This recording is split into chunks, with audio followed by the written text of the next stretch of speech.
আমার নবী মেরাজে গিয়েছেন কি জাননি ভাই? হানা বলুন বাবা, জাননি? আল্লাহ তাআলাকে দেখেছেন কি দেখেননি? আজকাল অনেকগুলো দেওবন্দি আহলে হাদিস ওয়াহাবি ব্যক্তিরা বলে নবী আল্লাহকে দেখেননি, অথচ এই উত্তরটা দিচ্ছি, তার মধ্যে এটা উত্তর দিই। আল্লাহ তাআলা রাসূল সাল্লাল্লাহু তাআলা আলাইহি ওয়াসাল্লাম নিজেই ইরশাদ করেছেন, হাদিস শরীফ পড়তে আছে দেওবন্দ থেকে ছাপানো মিশকাত শরীফ জিল নাম্বার 1 পেজ নাম্বার আপনার 69 এর মধ্যে সেম হাদিস কে লিপিবদ্ধ আছে সুনানে তিরমিজি জিল নাম্বার 2 পেজ নাম্বার 156 এর মধ্যে, এটাও দেওবন্দ থেকে ছাপানো হয়েছে। এখানে রাসূলুল্লাহ সাল্লাল্লাহু তাআলা আলাইহি ওয়াসাল্লাম ইরশাদ করেন, রাআইতু রাব্বি আযজা ওয়া জাল্লা ফি আহসানি সূরা, অর্থাৎ রাসূলুল্লাহ বলছেন নিশ্চয়ই আমি আমার রবকে, আমার প্রতিপালককে, আমি আমার আল্লাহকে খুব সুন্দরভাবে দর্শন করেছি। জোরে বলে সুবহানাল্লাহ, জোরে সুবহানাল্লাহ। আচ্ছা, নবী বলছেন আমি আমার আল্লাহকে, আমি আমার রবকে সুন্দরভাবে দর্শন করলাম। নবী যেটা বলবেন সেটা মানবো না, মানবো না ভাই? নবী একদিকে, তোমাদের মোল্লা মুন্সি একদিকে, নবী একদিকে, মাস্টার ডাক্তার একদিকে, একজন সাধারণ মানুষ মুসলমান যাবে কোন দিকে? তো মুসলমানদের স্লোগান হবে দয়াল নবী যেই দিকে আমরা আছি সেই দিকে। আচ্ছা ভাই, একটা বিশেষ প্রশ্ন, সেটা হলো যতগুলো নবী এসেছেন, যতগুলো রাসূল এসেছেন, এই নবী এবং রাসূলগণের মধ্যে সর্বশ্রেষ্ঠ নবীকে যারা বলেন মুহাম্মদ সাল্লাল্লাহু তাআলা আলাইহি ওয়াসাল্লাম, সর্বশ্রেষ্ঠ নবী, সর্বশ্রেষ্ঠ রাসূল হলেন মুহাম্মদ সাল্লাল্লাহু তাআলা আলাইহি ওয়াসাল্লাম।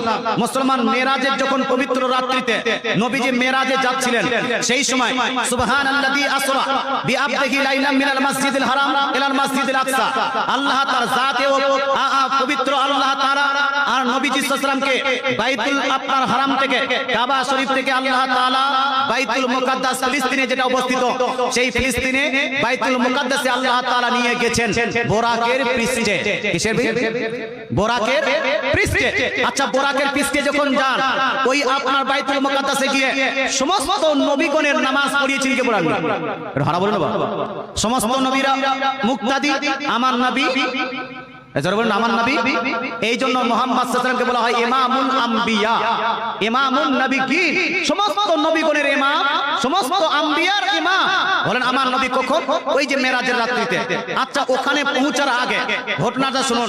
সহিহ মুসলিম শরীফ জিল নাম্বার 2 হাদিস নাম্বার 6306, হাদিস নাম্বার 6307, হাদিস নাম্বার 6308 এর মধ্যে লিপিবদ্ধ আছে, রাসূলুল্লাহ বলছেন যখন আমি কাবা শরীফ থেকে বাইতুল মুকাদ্দাসে যাচ্ছিলাম, এই যে বোরাকের পৃষ্ঠে যাচ্ছি, যাবার সময় রাসূলুল্লাহ বলছেন মারারতু লাইলাতান উসরিয়া বি ইনদাল কাসিবিল আহমার ওয়া হুয়া কাইমুন ইউসাল্লি ফি কবরিহি মারারতু আলা মুসা লাইলাতান উসরিয়া বি। রাসূলুল্লাহ বলছেন যেই রাত্রিতে আমার মেরাজ হয়েছে, কাবা শরীফ থেকে আমি যখন বাইতুল মুকাদ্দাসে ভ্রমণ করছিলাম, ভ্রমণকালীন আমি মুসা আলাইহিস সালামের কবরের পাশ দিয়ে অতিক্রম করলাম। আমি দেখলাম মুসা আলাইহিস সালাম নিজ কবরে দাঁড়িয়ে নামাজ পড়ছেন। জোরে বলে সুবহানাল্লাহ। নিজ কবরে দাঁড়িয়ে কি করছেন ভাই? নামাজ পড়ছেন। মুসলমান আপনাকে বলতে চাই, মুসলমান আমার নবী দেখলেন, সহিহ মুসলিমের হাদিস, হাদিসটা কি জাল সহিহ? একটু হানা বলুন বাবা, এটাকে জাল বলা যাবে না, সহিহ বলা যাবে না, সহিহ হাদিস। সহিহ হাদিসে স্পষ্ট নবীজি বলছেন আমি মুসা আলাইহিস সালামকে দেখলাম নিজ কবরে দাঁড়িয়ে নামাজ পড়ছেন। এখানে দুইটা মসলা আমি বলতে চাই। নবীরা ইন্তেকাল তো করেছেন, কিন্তু নবীগণকে মুর্দা বলা যাবে? আপনারা মরার পরে নামাজ পড়তে পারবেন? আপনার বাপ পারবে? আপনার মাদ্রাসার মৌলবীরা পারবে? মাদ্রাসার সেক্রেটারি ক্যাশিয়ার পারবে? মরার পরে কোন ব্যক্তি নামাজ পড়তে পারবে না, রোজা রাখতে পারবে না, হজ করতে পারবে না, যাকাত দিতে পারবে না। আচ্ছা, আমরা বুঝলাম কি করে? তার হাদিস জানেন, হাদিস লিপিবদ্ধ আছে সহিহ মুসলিম শরীফ দেওবন্দ থেকে ছাপানো, সহিহ মুসলিম শরীফ জিল নাম্বার 2 পেজ নাম্বার 41 এর মধ্যে রাসূলুল্লাহ নিজেই বলছেন ইদা মাতাল ইনসান ইনকাতা আনহু আমালুহু, মানুষ যখন মরে যায়, মানুষ যখন ইন্তেকাল করে, তার আমলটা বন্ধ হয়। কি বন্ধ হয় ভাই? আমল বন্ধ হয়, আমল ক্লোজ হয়ে যায়। আমলটা কি? আমাদের নামাজ আমাদের আমল, আমাদের রোজা আমাদের আমল। তার মানে মরার পরে আর আমল করা যাবে না। কিন্তু রাসূলুল্লাহ বলছেন মুসা আলাইহিস সালাম ইন্তেকাল করার 1000 বছর পূর্বে করেও মুসা আলাইহিস সালাম নিজ কবরে দাঁড়িয়ে নামাজ আদায় করছেন। তার মানে পাবলিকের, সাধারণ পাবলিকের নামাজ আপনার মরার পরে বন্ধ হয়ে যায়, কিন্তু নবীগণের ইন্তেকালের পরে নবীগণের নামাজ চালু থাকে। জোরে বলে সুবহানাল্লাহ। নবীগণের ইন্তেকালের পরে নবীগণের নামাজ চালু না বন্ধ? আমল চালু না বন্ধ? আমল চালু থাকে।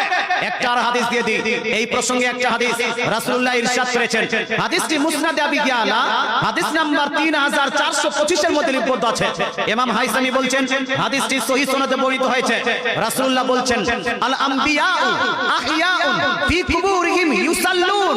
অর্থাৎ নবী বলছেন প্রত্যেক নবী, মুহাম্মদ সাল্লাল্লাহু আলাইহি ওয়াসাল্লাম বলেন প্রত্যেক নবী, যতগুলো নবী ইন্তেকাল করেছেন সমস্ত নবীরা নিজ নিজ কবরে জীবিত আছেন, জিন্দা আছেন, এবং সমস্ত নবীগণ নিজ নিজ কবরে নামাজও আদায় করছেন। জোরে বলে সুবহানাল্লাহ। আচ্ছা, দেবন্দী ভাইরা বলছেন নবী মুর্দা। আহলে হাদিস আব্দুর রাজ্জাক বিন ইউসুফ বলছে, নাম নিচ্ছি, গালি দিচ্ছি না বাবা, নাম নেওয়াটা কি পাপ? আপনার নাম আব্দুর রহমান, তো আপনার আব্দুর রহমান বলা যাবে না? যাবে না? হ্যাঁ, তো দেবন্দীর নাম নিলাম, গালি তো দিলাম না। মুসলমান দেবন্দীরা ইসমাইল দেবী যেমন আপনার তাকওয়াতুল ইমানের মধ্যে লিখেছেন নবী মরে মাটির সঙ্গে মিশে গেছে। কথা বোঝা গেল? মুসলমান আব্দুর রাজ্জাক বিন ইউসুফ বাংলাদেশের ওয়াহাবি বক্তাকে বলছে নবী কবরে মৃত অবস্থায় আছে। মতিউর রহমান মাদানিও বলছে নবী কবরে মৃত অবস্থায় আছে। এরা সব বলছেন মৃত, নবী কবরে মৃত, কিন্তু নবী নিচেই বলছেন আল আমবিয়াউ আহইয়াউন ফি কুবুরিহিম, প্রত্যেক নবী নিজ নিজ কবরে জিন্দা জীবিত আছেন। জোরে বলে সুবহানাল্লাহ। জিন্দা জীবিত আছে। মুসলমান আপনাকে বলতে চাই, আর কি করছেন? ইউসাল্লুন, তারা নামাজ পড়ছেন। আচ্ছা, মুসা আলাইহিস সালামকে তাহলে নবীগণ জিন্দা না মুর্দা? ভাই, জিন্দা না মুর্দা? জীবিত না মৃত? আর আপনি আর আমি মারা যাওয়ার পরে আমরা জিন্দা না মুর্দা? আমরা মুর্দা। আমরা আলাদা, নবীগণ আলাদা। এবার প্রশ্ন হলো, মুসা আলাইহিস সালাম কবরে নামাজ পড়ছেন, নবীজি বোরাকের পৃষ্ঠে অনেক উপর থেকে, বোরাকের পৃষ্ঠে থেকে দেখছেন। আচ্ছা বলেন তো, নামাজ, আপনি তো কবরস্থানে অনেকবার গেছেন, কবরের ভিতরে কি হচ্ছে এটা আপনি দেখতে পেয়েছেন কোনোদিন? হানা বলেন না। আচ্ছা, কবরটা যদি খুলে দেওয়া যায়, আপনাকে যদি দেখিয়ে দেওয়া হয় ওই আপনার লাশটাকে, তাহলে কি বলতে পারবেন? তাহলে তো বলা যাবে না। মুসলমান আপনাকে বলতে চাই, কবর বাঁধা আছে, কবর বন্ধ আছে। আমার রাসূলুল্লাহ বহু উপর থেকে ওই কবরকেও দেখছেন, আর ওই কবরকে দেখার পরে কবরের ভিতর কি হচ্ছে সেটাও বলছেন। জোরে বলে সুবহানাল্লাহ। তো নবীর দৃষ্টি আলাদা, আপনাদের দৃষ্টি না এক। নবীর চোখ আলাদা, আপনাদের চোখ আলাদা। দেখবেন একটু ভাই, যখন খুব দ্রুত গাড়ি নিয়ে যাবেন, খুব দ্রুত যখন গাড়ি নিয়ে যাবেন মুসলমান, তো ওই জিনিসগুলো, যারা গাড়ির পাশে যে জিনিসগুলো, সেগুলো ভালো করে লক্ষ্য করা যাবে না। লক্ষ্য করা যাবে? হ্যাঁ, মনে হচ্ছে ফট করে চলে গেল। বোরাকের থেকে বেশি দ্রুত বেগে কোন সওয়ারি যেতে পারে? ইভেন বলা হয়েছে এই চোখের যতটা জ্যোতি যত দ্রুত যায়, তার থেকে বেশি দ্রুত এই বোরাক চলে। জোরে বলে সুবহানাল্লাহ।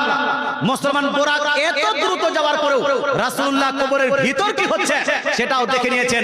সুতরাং রাসূলুল্লাহকে আমাদের নিজের মতো বলা যাবে না। আচ্ছা, এখানে আরেকটা বিষয়, সেটা হলো নবীজি সাল্লাল্লাহু আলাইহি ওয়াসাল্লাম যখন মুসা আলাইহিস সালামের কবরের পাশ দিয়ে গেলেন, তখন মুসা আলাইহিস সালাম নামাজ পড়ছিলেন কবরের ভিতরে। এরপরে নবীজি বাইতুল মুকাদ্দাসে পৌঁছালেন। বাইতুল মুকাদ্দাসে পৌঁছানোর পরে মুসা আলাইহিস সালাম বাইতুল মুকাদ্দাসে গিয়েছেন কি জানেন? এই জন্য বলুন বাবা। আচ্ছা, বাইতুল মুকাদ্দাসে যাওয়ার জন্য শরীরটা বার করতে হবে না? হবে না? হাত বার করতে হবে না? হবে না? চেহারা বার করতে হবে না? হবে না? পা বার করতে হবে না? হবে না? হবে না? মুসলমান, এখানে আমাদের মুফতি সাহেব হয়তো হাত বার করার আপনার ওয়াকিয়া বলেছেন, আপনার সেটার উপর দলিল চেয়েছেন, কেউ বলেছে হাদিস দাও, না হলে মানবো না। হে মুসলমান, আপনাকে বলতে চাই, আমার নবী মুহাম্মদ সাল্লাল্লাহু আলাইহি ওয়াসাল্লাম হলেন সর্বশ্রেষ্ঠ নবী, সবথেকে মর্যাদা সম্পন্ন রাসূল। মুসলমান মুহাম্মদ সাল্লাল্লাহু আলাইহি ওয়াসাল্লামকে তো ছাড়েন, অন্যান্য নবীগণ বোরাকের আপনার কি বলছে মেরাজের রাত্রিতে সবাই নিজের নিজের কবর থেকে বের হয় বাইতুল মুকাদ্দাস ফিলিস্তিনের সরজমিনে সবাই পৌঁছেছেন। জোরে বলেন সুবহানাল্লাহ। তো হাত বার করার বিষয়টা ইজি কিনা ভাই? ইজি না? এই মুসলমান, আল্লাহ তাআলা বুঝার তৌফিক দান করুন, আমল করার তৌফিক দান করুন, বলেন আমিন। জোরে